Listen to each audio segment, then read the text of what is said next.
We used to mainly see patients who had very complex conditions, and then we'd discover actually it's something in the environment that could change, whether it was the food or whether it was the environment has changed so much that people are really suffering from it. Dr Christabelle Yeoh is an integrative medicine physician who also has a master's degree in nutrition. Christabelle practices at Genbiome and Mito Core in Sydney, and her special interests are gut health, brain health, and fatigue. She works with her patients to optimize their biophysical and mitochondrial health, digestive function, microbiome, and brain performance. The study of ecology as to all the things that are around us in the environment. What's the air, food, water, what's on our bodies, what's in our bodies. It's everything we eat, the toxins that comes in, all the invisible things usually that doctors don't otherwise think about. What would be the top 3 worst environmental toxins for the human health? Okay, well, the top one is Welcome to Chief Life, the podcast that cuts the crap with science-backed insights on health, nutrition, and performance. Get expert advice, actionable tips, and everything you need to take control of your health and live your best life. Let's get started. Dr. Christabelle Yeoh, welcome to the Chief Life podcast. How are you today? Hi, Veronica. I'm well, thank you. Thanks so much for having me on. Oh my God, thank you so much for making the time. I am so intrigued to speak to you. And first of all, because you are a doctor of medicine, but you also have masters in nutrition. You literally are a unicorn. I don't know many practitioners that are even interested in nutrition, medical practitioners, let alone having master's degree as well. So my first question is, what made you want to study Masters of Nutrition when you already were a doctor of medicine? Well, when I graduated from medicine, that was actually 1999, and I was having a great time in medicine, and I'd always just naturally thought that I wanted to know more and go deeper and to just get to the source of things. And so then I was training to become a gastroenterologist. And so I thought, well, gastroenterologist, you have to know about nutrition. You're dealing with the gut. So I took a year out and I did a master's degree. And then I went back into gastroenterology, and then I discovered that they didn't actually spend any time to to ask patients about nutrition and diet, and of course there was no time to discuss things in detail in a busy hospital system. This is where I worked in London. So I came back with my master's degree in nutrition, realizing that I couldn't really use it, and that's why I changed my track. Yeah, that's incredible. So I'm guessing in your practice now, your consultations with your patients are a little bit different to the normal consultation. Do you talk to them a lot about nutrition and lifestyle and things like that? Yes, I do, yes. There are not enough doctors trained in nutrition, but in Australia, there are more than there were in England, I think. But this is, 15 years ago. Maybe it's better now, let's hope. And in Australia, there are quite a lot of doctors who are interested in lifestyle and nutrition. It's just that the system doesn't really allow for it in short consults, and the way the Medicare rebate is not built for longer consults. So if we want to do this, then we have to create our appointment structures differently and have longer time. But yeah, we discuss a lot of that. Yeah, that's great. And it's great to see it's changing. I know a few doctors that are interested in nutrition, not very many, but it's getting there. So that's great. And thank you for being the pioneer. But I'm also interested in your other area of study. You also studied environmental medicine. What is environmental medicine? Well, when I was looking at what I should do when when I wanted to leave the hospital system, I went to find a mentor, and I found a mentor. Her name is Dr. Jean Monroe. She's now 87, and she sees patients 5 days a week. She's Wow, what a amazing gun! in England, and she really came from a very original field of medicine that started in the 70s called ecological medicine, and then it got changed to environmental medicine. And that was the study of ecology as to all the things that are around us in the environment. What's the air, food, water, what's on our bodies, what's in our bodies. It's everything we eat, the toxins that comes in, all the invisible things usually that Yeah. doctors don't otherwise think about. And back then, at that time, then I started studying environmental medicine through being mentored by her, and there was an American Academy of Environmental Medicine that I got my specialization from. And in Australia, that also exists. That's the Australian College of Nutritional and Environmental Medicine. Um, and we used to mainly see patients who had very complex conditions that people like regular doctors didn't have a name for, or they say, oh, we don't know what's wrong with you, or oh, it's psychological, or Yeah.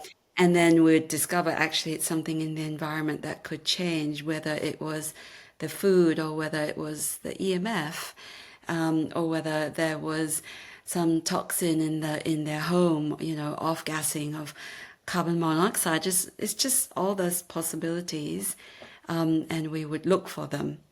Yeah. And so that really is my background for the last 20 years. But then today, what I, can see everywhere is that it's not just the odd patient with an unexplicable, inexplicable condition that needs an environmental medicine doctor. It's probably everyone because our environment has changed so much that people are really suffering from the effects. I know it's sad about the state of our environment and all the pollution. Talking about this, what would you think would be the top three worst environmental toxins for the human health at the moment? Okay, well, the top one, which is a huge one I talk about a lot, but it's very hard for people to grasp and quite difficult to change because we're literally immersed in it and swimming in it, and it's totally invisible, is the electromagnetic frequencies, the non-native electromagnetic frequencies, everything from the Wi-Fi that people have in their homes, all the Bluetooth headphones, Bluetooth connections, yeah, cell phone radiation. It's sort of it connects to the mitochondrial health, which I know we will talk about. Yeah. But it's a very it's particularly bad because it's intensified and we've electrified our world massively in the last 50 to 100 years. Something that our nature system is not used to, is not supposed to be in. So Yeah. that's number one. Yeah. Then number two would be the I would say is glyphosate, the pesticide Roundup on foods, and then because that really interrupts with the bioelectrics of our body, the fluid system, and our mitochondria again.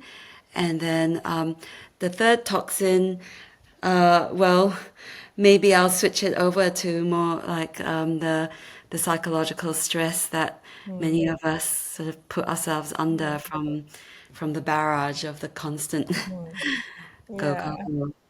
I know. So interestingly, so with the electromagnetics, I actually have interesting story. I used to work on a cruise ships when I was young, on those like really big ones with like 4,000 passengers on them. And most of the girls, they told me when I started working there, the girls they've been there for a while, they said that most of the girls lose their period while they're working on the ship, and then they regain it when they leave. Because when you're there for like 8 months every day, you can literally, when you touch the ship, you can feel the electricity. And they believed back then, it's like 20 something years ago, that that could cause that. Is that true?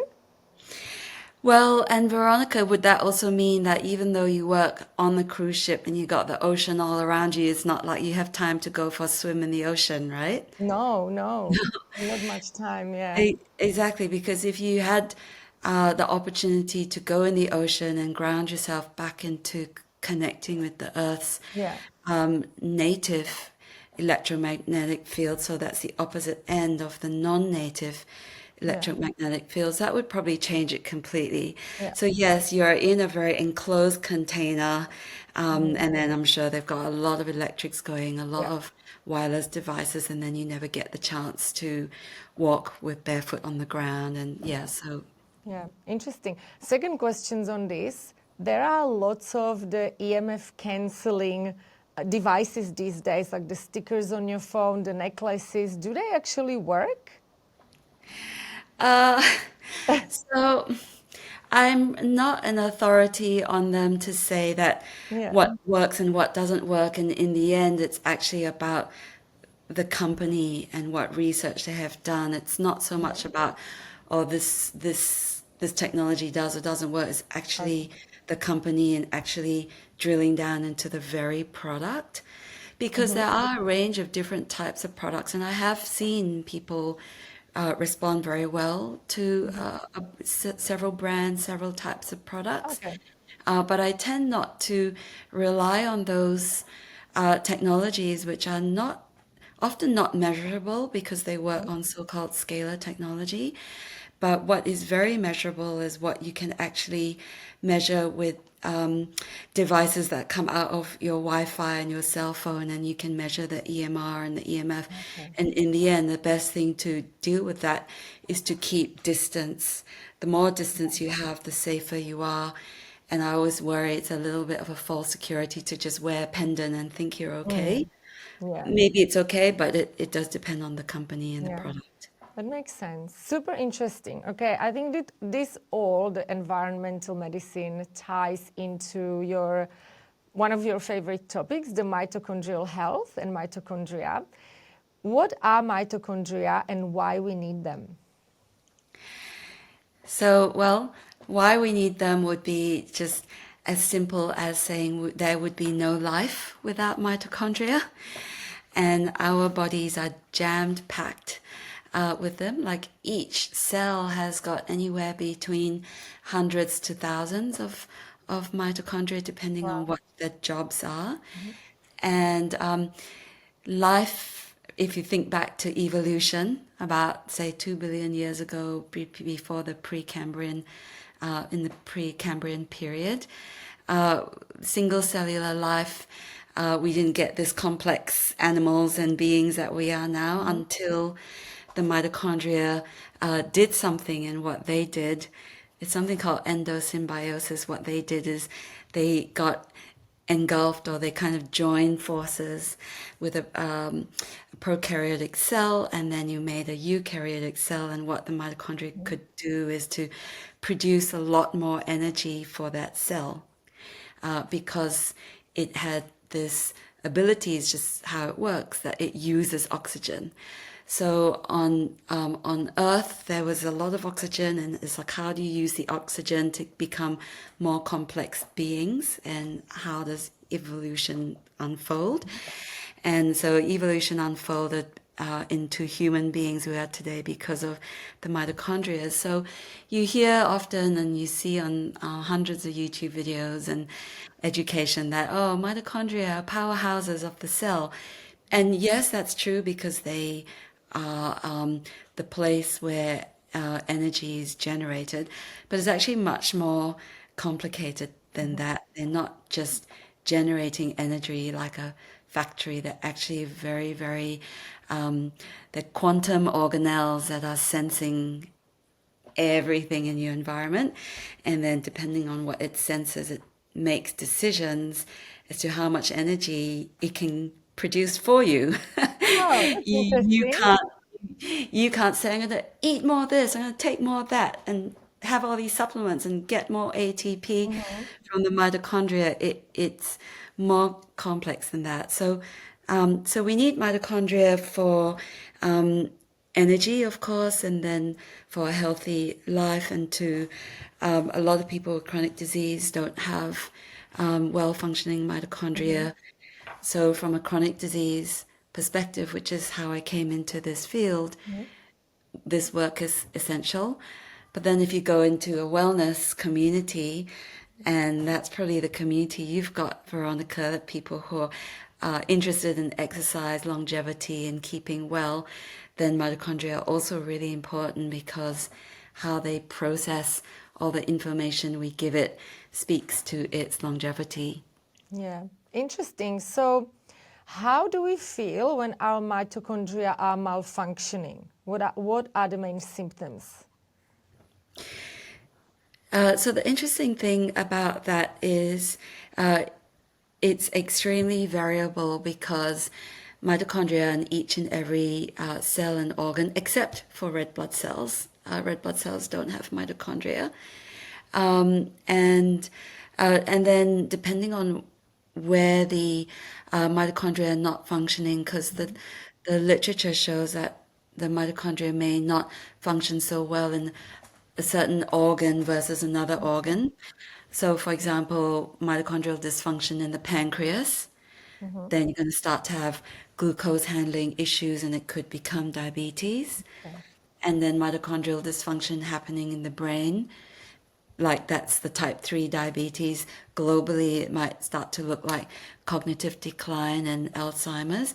But then it could be also very specific, say a particular condition like Parkinson's, where it's just a particular part of the brain that is affected. So this is what is complicated because we know that overall the mitochondria are not functioning well, but it's very hard to pinpoint, and there's no studies that you can just go to your doctor and do that, no studies to tell you, oh, where your mitochondria aren't doing well. But that's why we take a good history, we talk to people, we ask all about every aspect of performance and function and what the day is like and what the night is like and what Yeah. sleep is like. Um, because usually, essentially, it's like where the rubber hits the road is where you will wear thin, Mm-hmm. and where the mitochondria are working hard are in our neurons, so our nervous system, our brain. And so where that's wearing down, that we'll see then will be brain fog will be a classic one, memory stuff, loss of attention.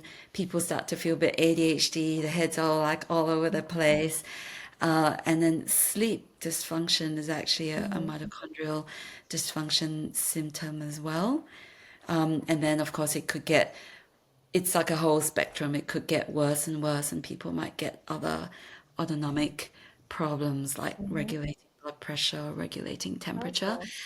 But for your average thing, it would be average, like affect an average person, it would be brain fog, brain function, and then muscle, because that's where they work hard as well. So fatigue, poor exercise, recovery in the body, injuries, musculoskeletal injuries, the body that can't quite recover when we kind of overusing it. Yeah, great. Well, that's interesting. And I think most people in this toxic world suffer with some kind of mitochondrial damage. What actually damages the mitochondria? What are the main things? So the main things we could put in three big categories. I mean, although the overall umbrella is excessive oxidative stress after all these kind of categories are filled up, Mm-hmm. and then the body lost its homeostatic capacity, like to balance out. But the three big areas, which I speak about in these three big areas because there's a wonderful mitochondrial researcher called Robert Navio, and he talks about the cell danger response, Mm-hmm. and that the mitochondria are the very loudspeakers for this danger. So it's like shouting danger, danger, and it's telling the rest of the cells to what to do to protect itself. Yeah. And the three areas of danger that the mitochondria are tuned in Mm-hmm. to listen out for. One area is infections, especially around viral infections. So when people have got a viral load or repeated viral infections, that uses up a lot of like mitochondrial reserve or resources. Then the other big category, and this is of course a huge category, is toxins. And then the toxins that have always been on planet Earth that affect our mitochondria would be heavy metals. Mm-hmm. But then in the industrial age, we really amplified it, Yeah. and then we're using things like putting mercury in dental fillings Yeah. and putting fluoride in water and so on. Mm-hmm. And these are all molecules that will steal electrons, so they steal the energy away from the mitochondria. So that's two big kind of categories: pathogens, toxins, and then the last big category is about how the mitochondria are fed. Mm-hmm. So, and how they use energy and how they're fed. Yeah. So, if we feed them too much and then we're not cycling the energy well, then he calls it nutrient excess. And usually, nutrient excess is sugar, carbohydrates, and sure, it could just be too much calories, Yeah. but especially carbohydrates and sugar are fuel that kind of burns dirty, if you like, Yeah. creates a lot of smoke and creates more oxidative stress. Yeah. Yeah. So pretty much we can have a big effect on this because we can stop drinking water with fluoride. We can eat healthy food with no additives. We can stop overeating, reduce our toxic load in our hair care, skin care, household products, and things like that. Is that right? Absolutely, Yeah. and that's the entire premise of environmental medicine: clean air, clean food, clean water, and just really work on the toxic load. Yeah, that's great. And like, I'm glad that you talk about this because a lot of people still don't want to believe me.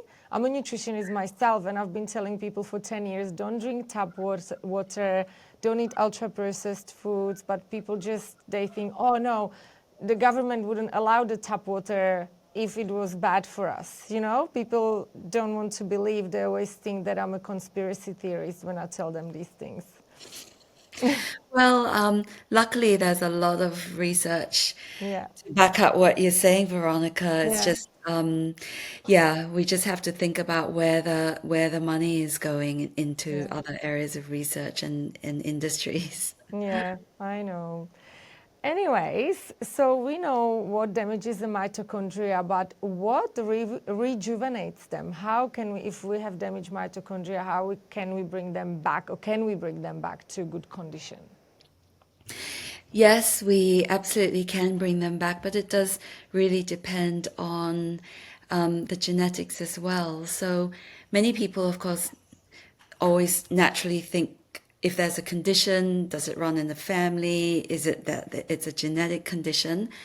And the genes that they're talking about are the nuclear genes, but actually, very important in our discussion is the mitochondrial genes, and we get our mitochondrial genes from our mother. Mhm. And so, if our mother had a lot of health problems herself, and if she had babies very late, and if she had a lot of stress, toxic stress, emotional stress, all at that time of conception, then that child will unfortunately be born with mitochondrial genetics that are not going to be as good as your ultra marathon runners, your sport. The fact is, we're Yeah. all born with different metabolic performance, Mhm. like sports performance, and that really comes from the capacity in the mitochondria. So no one is the same. We're not all equal Mhm. from the mitochondrial perspective.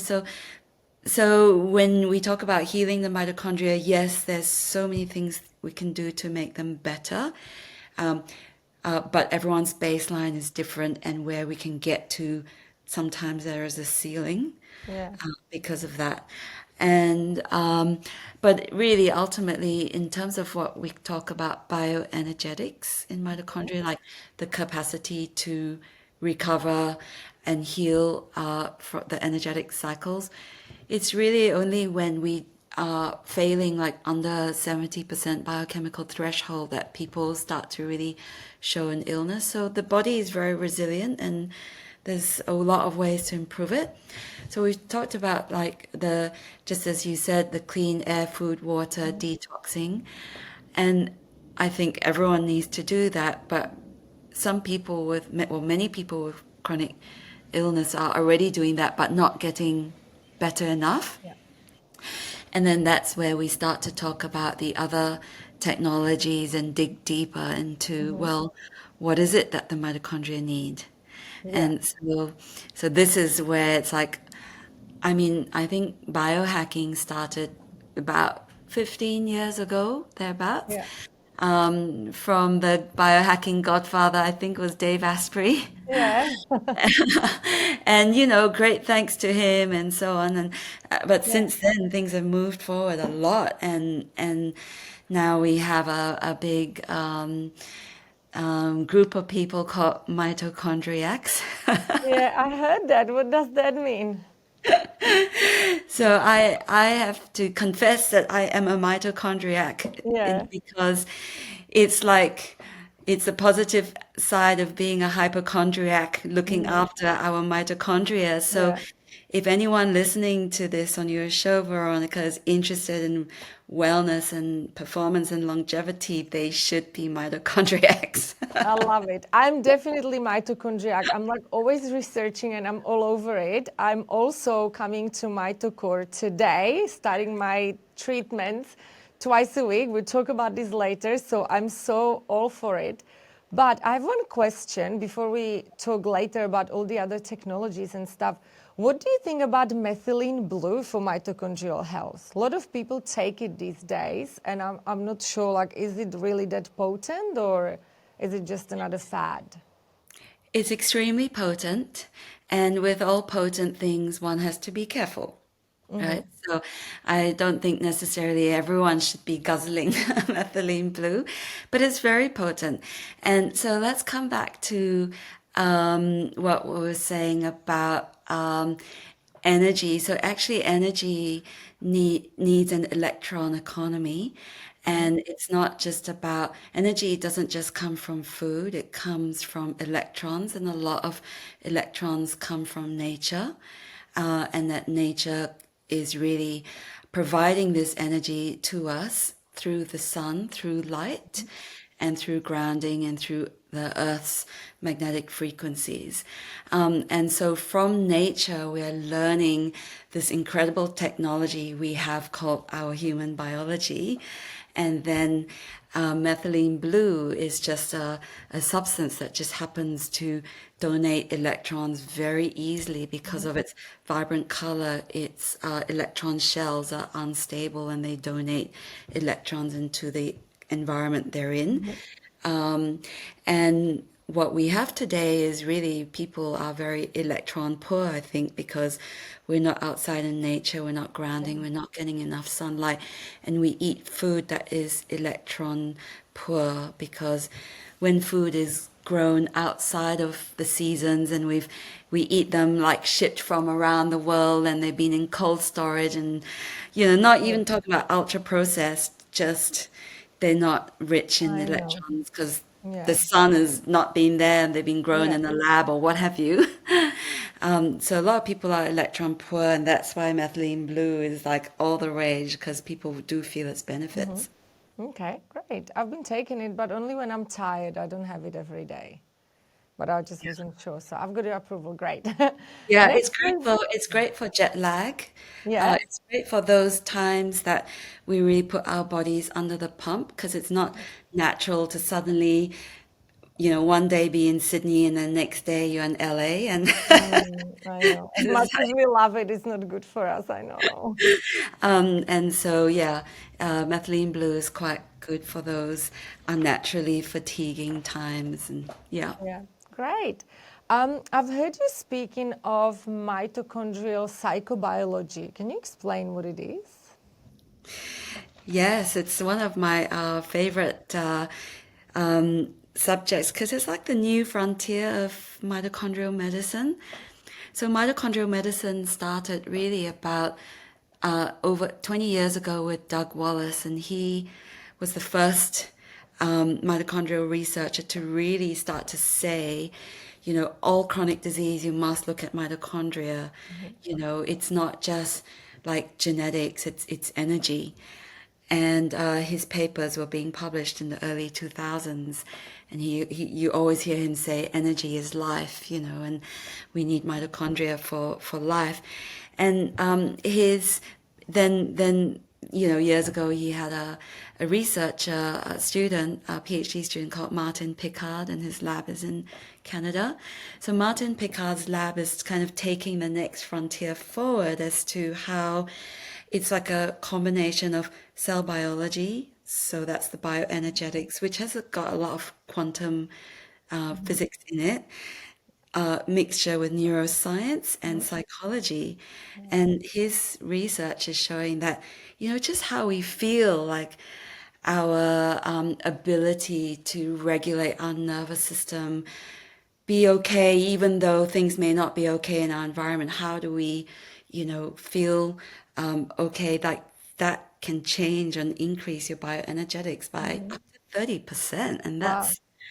that's just one day to the next. So whether we have a chronic disease or we don't, Mhm. that is like our mitochondria listening to everything we're thinking, Mm. feeling, saying to ourselves, and the body doesn't know what's really real or not. It's just Mhm. kind of being washed in our thoughts and our headspace, and we set the scene for our body.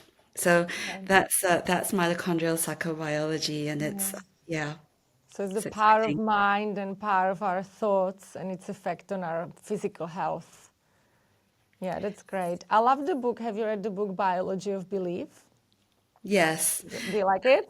yes, absolutely. Yeah, it's a great book. I've had the opportunity to listen to Bruce Lipton live and Amazing. meet him at conferences, and yeah, just Amazing. that was also pivotal to my journey like 20 years ago. And Yeah, I love that so much. I love it. Okay, so we're talking about the chronic illness. I'm especially interested in chronic fatigue. A lot of people throw this word around lately, and I just want to know what exactly is chronic fatigue and is it curable and what is the best way to go about it? so I suppose a lot of people will say, "Oh, I'm tired, I'm tired, I'm tired all the time," and it could be that we're just so under pressure all the time. So of course we're tired. But chronic fatigue syndrome is itself like a condition which does have to meet a number of medical criteria, whereby you've done the tests and you've excluded everything else. It's not the thyroid, it's not iron deficiency, it's not some other obvious infection. You've excluded it, and then the person is very severely fatigued with something called post-exertional malaise. Mhm. So post-exertional malaise means like they've gone for a walk, they've tried to exercise, but the fatigue's so bad it caused pain, and then Mhm. cause a big like crash, and then they're in bed for 2 days because they've tried to go for a big walk. That's So then horrible. that's like the official chronic fatigue syndrome, also Yeah. known as myalgic Mhm. encephalomyelitis. Yeah. But then there's that, and then there's a whole spectrum. But still, all what we learn and understand with mitochondria and the pathways to healing it would apply whether someone's got mild fatigue or Mhm. severe ME/CFS. But the extra difficulties with ME/CFS often is a hidden infection that is hard to Yeah. detect. Mhm. And so the chronic fatigue, is it, so you're saying it's because of infection? It's like a physiological cause? Is it something to do with the mitochondria, or is it more mental, or is it both? I would say Well, look, I would say it is both, but Hmm. it's hard to say chicken or egg, Yeah. which came first, because a lot of times I've seen people are very, very well, and then Hmm. they develop certain infections are just very hard to get rid of, like some types of viruses, some types of tick-borne Hmm. infections, especially, Yeah. um, some types of very like tiny bacteria. Hmm. And then they don't get rid of it properly, and it slowly wears them down. Okay. And then they start to doubt themselves, what's going on? I'm not Yeah. well, I'm trying this, I'm trying that, and Hmm. things are not working. And then a lot of people also experience a lot of gaslighting from then the medical community. Oh, you're fine, there's nothing wrong with you, just go on a holiday. Hmm. But there actually was a physical thing that's just Yeah. been missed. But then it's very traumatic in itself. And then you also get vice versa, people who already have had childhood traumas and stress. They don't necessarily identify as that. They're just very used to dealing with a difficult childhood. It makes the nervous system regulate a particular way, and then they get an infection and then they can't recover. Okay, interesting. So would dealing with the chronic fatigue, would it be similar to dealing with poor mitochondrial health, like the nutrition and all those things? Same thing? Yes, it would on the foundational level. So we always need to spend a lot of time to build the foundations, Yeah, because the foundations is not just about energy when someone's got fatigue. yeah. Foundations is about finding the factors for healing. And so Robert Naviaux, I mentioned earlier, also published some amazing work on cellulogenesis, which just means health creation. And that once a disease has happened, it doesn't just go away by backtracking. You kind of have to go and find what are the healing factors. So we need to find these healing factors, which we find in the biophysics and in other aspects. Thank you for listening. Let us know in the comments below what topics interest you, and don't forget to follow us.